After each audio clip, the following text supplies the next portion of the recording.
Boa noite. O Brasil tem um novo presidente, o até então vice Michel Temer, empossado hoje com o afastamento de Dilma Rousseff, após ela ser notificada nessa manhã da decisão do Senado, que agora irá julgá-la dentro do processo de impeachment por crime de responsabilidade. Dilma deixou o palácio dizendo que foi injustiçada e vítima de um golpe em um processo fraudulento. O jornal Estado de Minas, pelo Twitter do em.com, fez uma enquete para saber se os internautas concordam com ela. A maioria, 60%, discorda. 31% concordam e 9% concordam que é golpe em termos. Você também pode dar a sua opinião e comentar pelo nosso Twitter, @jornalalterosa. Toda a cobertura deste dia histórico de hoje você vê já no Noticiário Nacional. Vamos às notícias do nosso estado. A Justiça decretou a prisão temporária do homem reconhecido por 3 mulheres vítimas de estupro em Belo Horizonte. Uma delas foi violentada no último fim de semana. O criminoso agia em um carro vermelho. Domingo, 8 de maio, 7 horas da manhã. O Siena Vermelho desce a rua do bairro Bandeirantes, região da Pampulha, e para na esquina. A vítima, uma doméstica de 49 anos que havia sido abordada 1 hora antes no bairro São Luís, rendida e estuprada, sai do carro. A mulher ainda volta para fechar a porta e entregar o celular que o homem exige. Deste outro ângulo dá para ver o suspeito, que abre o vidro. Antes de arrancar o veículo, percebemos uma arma na mão direita dele.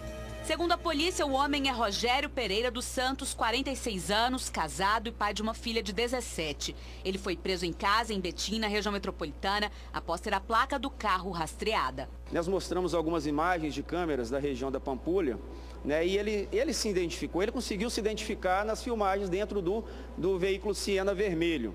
No entanto, no momento da filmagem que nós mostramos ele deixando uma das vítimas, ele já passa a negar que não é ele que está dentro do veículo. Ainda segundo a polícia, na delegacia, Rogério foi reconhecido pela doméstica atacada no domingo e por outras 2 vítimas. Elas são amigas, têm entre 30 e 40 anos e foram estupradas no dia 17 de abril, após pegar carona com um homem na saída de uma casa noturna na região de Venda Nova. Ele se aproximou, começou a conversar, ofereceu bebida e ao final ele falou: vamos para outro lugar, eu conheço uma outra casa noturna, vamos. Todas falaram, não, ele aparentava ser uma pessoa confiável e foram.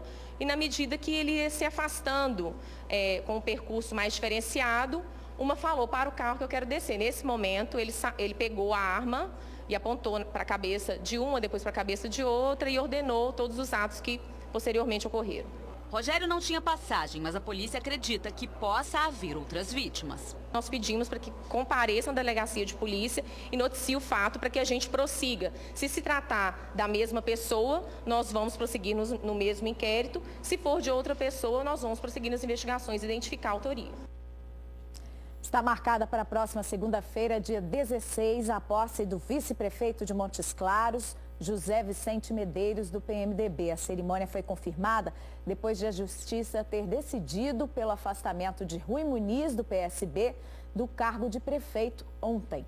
Ele foi preso pela Polícia Federal no último dia 18 de abril, um dia após a mulher dele, deputada federal Raquel Muniz, dizer na votação do processo de impeachment que o marido é um exemplo para o Brasil.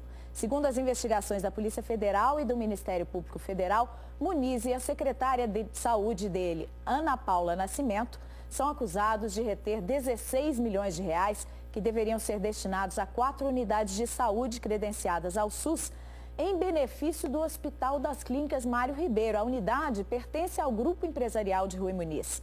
Ana Paula Nascimento também foi presa na operação, mas foi liberada ontem para responder em liberdade. Já o político recebeu a notificação sobre o afastamento dele no hospital onde está internado. Preso, ele havia passado mal no presídio na noite de terça-feira com uma crise de hipertensão. Há um ano, o Jornal da Alterosa fez uma reportagem mostrando o festival de infrações de trânsito numa rua que fica atrás do Hospital Risoleta Neves, em Belo Horizonte. E não é que o problema continua? O que mais se vê no local são motociclistas rodando na contramão, o que aumenta o risco de acidentes. Basta uma brechinha apenas para as irregularidades tomarem conta. Em nome da pressa, muitos motociclistas que passam pela rua Gabirobas, no bairro Vila Clores, cometem infração de trânsito na cara lavada. A placa indica sentido único à esquerda, mas anota aí, 1, 2, 3. várias motos esbanjando o mau exemplo. Tudo para conseguir acessar a Avenida Pedro I sem precisar dar uma volta. A falta de respeito ao trânsito é tão constante que um telespectador da TV Alterosa fez um registro da situação perigosa.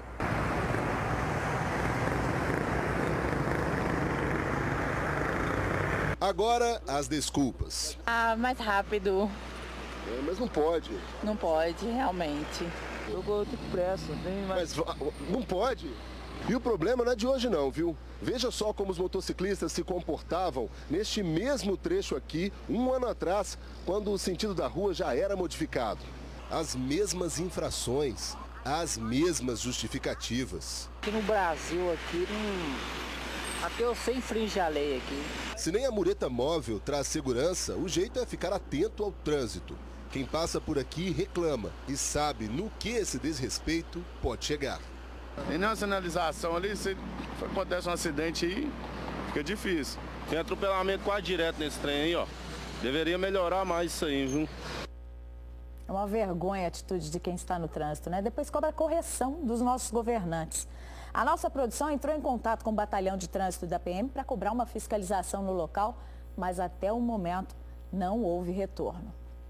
A PM prometeu intensificar foi o policiamento nos bairros Veneza e Jardim Alterosa, em Ribeirão das Neves, onde a noite foi de violência e protesto. A região virou uma praça de guerra depois que um jovem que estaria armado e teria reagido a uma abordagem foi morto por policiais. Moradores revoltados fecharam ruas e colocaram fogo em 2 ônibus. Fogo! Viaturas de bombeiros, moradores do conjunto Alterosa em Ribeirão das Neves, viveram momentos de pânico durante a noite e a madrugada, após a morte de um jovem de 19 anos num confronto com a polícia. Não pode fazer isso não, cambada de assassino!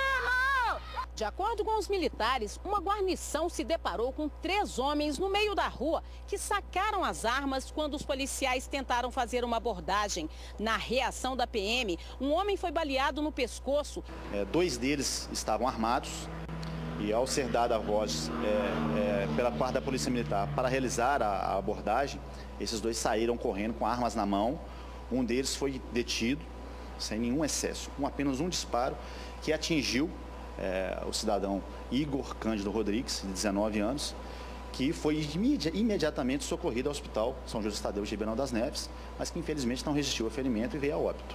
Igor Cândido Rodrigues era conhecido como Cotinha e, segundo a PM, pertencia ao PCP, Primeiro Comando dos Predinhos, uma gangue de traficantes. Em represália, 2 ônibus foram queimados. Um aqui no conjunto, onde também foram feitas barricadas no meio da rua, segundo os militares, para evitar que as viaturas passassem. O outro foi queimado no bairro Veneza, que fica a poucos quilômetros do local. O barulho, fumaça, muito fogo, mais ou menos no horário do jogo, mas não deu para perceber o que era. Por que eles não liberaram para ir hoje? Não, senhora, eu não sei informar direito não, mas teve um probleminha ontem lá. Tá?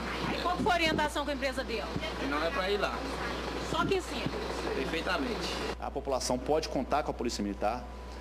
A ocorrência ela tomou essa proporção em virtude de criminosos que atuam no local, que querem estabelecer, que querem impedir a atuação do Estado e da polícia no local, e isso nós não vamos permitir.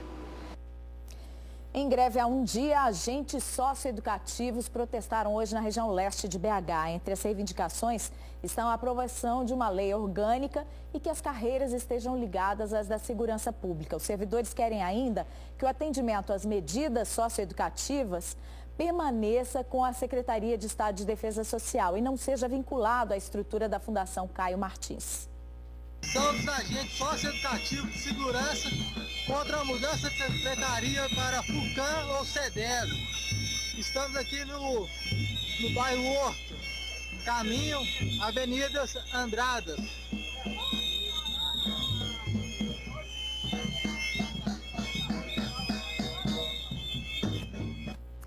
Além dos agentes, estão em greve também os servidores administrativos e técnicos do sistema socioeducativo e prisional. Em Divinópolis, os profissionais também protestaram. Cerca de 80 profissionais que trabalham no Centro Socioeducativo em Divinópolis aderiram ao movimento que acontece simultaneamente em todas as unidades de internação para adolescentes do estado. Segundo os servidores, o governo enviou para a Assembleia Legislativa de Minas um projeto de lei que muda a subordinação dos centros socioeducativos. O governo quer transferir a gente para uma outra secretaria, que seria a Secretaria de Desenvolvimento Social.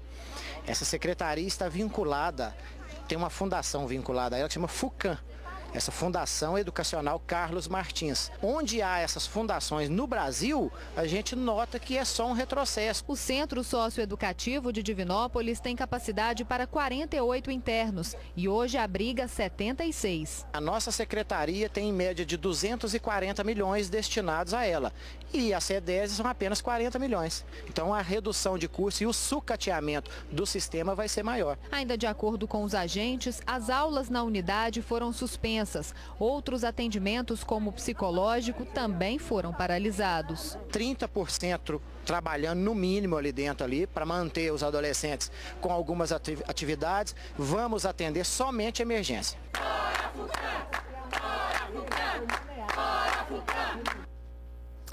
O governo informou que com as mudanças o atendimento aos jovens vai ganhar maior caráter educativo. Diz que será criado um grupo responsável para garantir os direitos dos adolescentes que cumprem as medidas socioeducativas e que mantém aberto o diálogo com os servidores. Mais de 30 pessoas foram presas em Pompéu, na região central do estado, suspeitas de vários crimes, entre eles o do tráfico de drogas. Lavar louça, varrer o chão, arrumar a sala. Fazer as atividades mais simples era sinônimo de muita dor para Elaine. A universitária foi diagnosticada com fibromialgia após passar 24 anos convivendo com muita dor. Eu tinha 15 anos quando eu comecei. Bom, como vocês viram essa reportagem sobre o Dia Mundial de Fibromialgia, que é uma doença crônica que provoca dores por todo o corpo. Ela atinge mais as mulheres em 80% dos casos e costuma surgir entre os 30 e 40 anos. Portanto, mulherada, atenção nas recomendações médicas para prevenir ou tratar este mal. Lavar louça, varrer o chão, arrumar a sala. Fazer as atividades mais simples era sinônimo de muita dor para Elaine. A universitária foi diagnosticada com fibromialgia após passar 24 anos convivendo com muita dor. Eu tinha 15 anos quando eu comecei a sentir. Eu comecei a sentir dor nos quadris, né? Que eu perdia, eu não tinha como andar, de tão intensa que eram as dores. E pescoço, os punhos, né? A área lombar, as pernas. Tudo doía? Tudo doía, muito. Depois de começar o tratamento, que no caso dela contou com medicação e muita fisioterapia, hoje ela leva uma vida normal. Hoje eu durmo e acordo sem sentir dor. Hoje eu carrego a minha filha sem sentir dor. Hoje eu faço faculdade, que era um dos grandes sonhos da minha vida, estudar. E Elaine não está só. Ela faz parte de 10% dos brasileiros que sofrem com a fibromialgia, segundo confirma a Associação Brasileira de Fibromialgicos. A síndrome nada mais é do que a dor nas fibras do músculo. Segundo especialistas, os incômodos podem ter cura. Esta médica reafirma que encontrar as causas das dores é o mais importante. Em regra, tem 3 fatores básicos, que é a questão da fraqueza muscular, o músculo sem condicionamento adequado, a questão alimentar, que não nutre adequadamente esse músculo ou o inflama, e o estresse, que altera os hormônios do estresse e também altera o sono. O tratamento é específico para cada paciente. Abrange o uso de medicamentos, associados a uma série de medidas, dependendo da causa da fibromialgia. É possível ter uma vida melhor e sem dor. Não é uma doença que a pessoa fala assim, não, eu sou fibromialgico. Não, ela está temporariamente com esses músculos doloridos por algum motivo que, quando corrigido, resolvido, vai sarar. Juiz de Fora já confirmou mais de 12 mil casos de doenças relacionadas ao mosquito Aedes aegypti. É a cidade que tem o maior número de mortes por dengue no estado. Tem gente que foi picada mais de uma vez só neste ano. Assim que percebeu os sinais da dengue, a Rosiana correu para o posto de saúde e teve a confirmação. Para piorar, ela já teve dengue 2 vezes neste ano. Logo em seguida veio meu menino, posteriormente minha menina, depois eu descobri meu marido em casa, todo encaroçado, com febre alta à noite quando cheguei. Quando eu fui ver, trouxe ele para o posto no outro dia de manhã, dengue também. Juiz de Fora já confirmou 12.500 casos de doenças relacionadas ao Aedes aegypti. Mesmo assim, ainda é fácil encontrar pelas ruas da cidade muita sujeira e entulho. Neste local, nem a placa da prefeitura informando a proibição de jogar resíduos evitou que pessoas despejassem lixo. Um prato cheio para o desenvolvimento do mosquito. De acordo com a Secretaria de Saúde de Minas Gerais, 31 municípios já confirmaram mortes por dengue. Juiz de Fora é a cidade mineira com maior número este ano. Já são 23 pessoas que morreram com a doença, mais até que a capital Belo Horizonte, que vem logo em seguida, com 15 óbitos. A Secretaria de Saúde de Juiz de Fora não quis gravar entrevista e também não soube informar quando os casos foram registrados, nem o perfil das 23 vítimas de dengue. Apenas informou que os números atualizados foram encaminhados para a Secretaria Estadual. Por sua vez, a Secretaria de Saúde de Minas Gerais informou que a alimentação do Sistema Nacional de Agravo de Notificação, onde são obtidos os dados, é de responsabilidade dos municípios. O Jornal da Alterosa traz agora, por determinação judicial, uma informação sobre reportagem veiculada no dia 23 de março de 2012. Era uma denúncia sobre um advogado indiciado pela Polícia Civil por agredir e ameaçar a ex-mulher, o irmão, a cunhada, todos promotores de justiça. A reportagem mostrava que Marco Antônio Garcia de Pinho, que cumpria prisão preventiva domiciliar, havia saído de carro de casa em Belo Horizonte. O advogado provou que tinha conseguido um salvo-conduto da Justiça para ir ao médico no dia em que as imagens foram registradas e que, portanto, não estava descumprindo a ordem de prisão. Quem chega agora é a Caete com as dicas da agenda cultural deste fim de semana, que começa com muito humor. Continuo no videogame, jogando bola na rua, Augusto ganha em primeiro sutiã.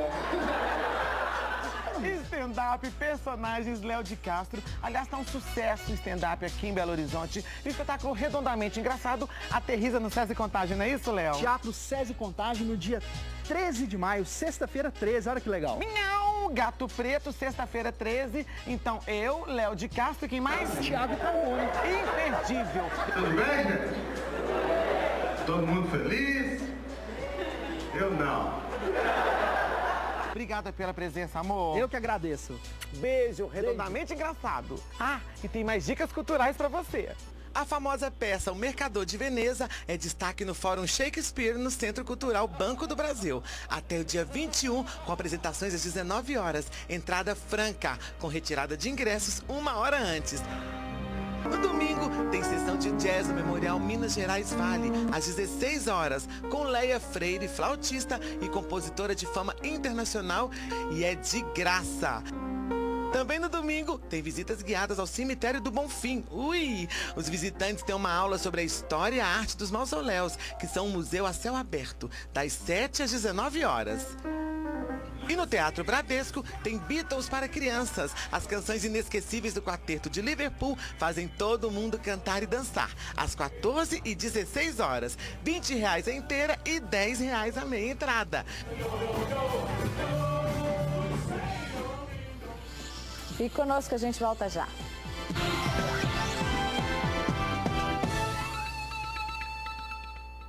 A tocha olímpica passou por mais 3 cidades do nosso estado hoje, NAC, Coronel Fabriciano, e agora está em Itabira. E outros mineiros estão na expectativa da passagem dela por suas cidades.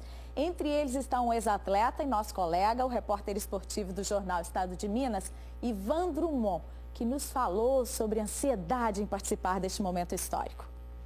Kit da corrida nas mãos, é grande a expectativa. Para mim, a surpresa foi o convite. Eu jamais imaginei que isso pudesse acontecer. Para mim é importante, porque a minha vida inteira foi dedicada ao esporte, desde menino. Acho que eu começo a ficar perto daqueles que vão competir, pelo menos isso. Ivan Drummond é ex-atleta de futsal, futebol, judô e basquete, jornalista há 37 anos, todo esse tempo no estado de Minas. Sempre se dedicando ao esporte, ele foi convidado para ser um dos 12 mil condutores da tocha olímpica. Um estímulo a mais para abrir a 7ª edição dos Jogos que vai cobrir. Isso sem contar com a alegria da superação. Há 3 anos, o jornalista passou por um grande susto ao retirar um tumor da cabeça. Fiquei 18 dias em coma induzido, fiquei mais 1 semana no hospital, fui para casa e comecei a fazer uma fisioterapia já. Sei que 1 mês depois de começar a fisioterapia, eu já estava trabalhando, que eu estava fazendo o que eu gostava. Passou, estou aí até hoje, tranquilo, certo? Estou sem pressa nenhuma, não estou pronto para outra, nem quero estar. Contando as horas para conduzir a chama no Mineirão no próximo sábado, Ivan já palpita sobre os Jogos. O Brasil tem chance de fazer um bom papel? Tem, mas depende de alguns esportes. Vôlei, por exemplo, boxe, judô, o iatismo, a vela, como todo mundo fala, tentar chegar no projeto de ficar entre os 10 primeiros. Para mim é uma emoção grande, porque eu acho até que eu vou chorar. Chora não, Ivan. Fique agora com o Noticiário Nacional. Boa noite para você. Até amanhã, 7h15.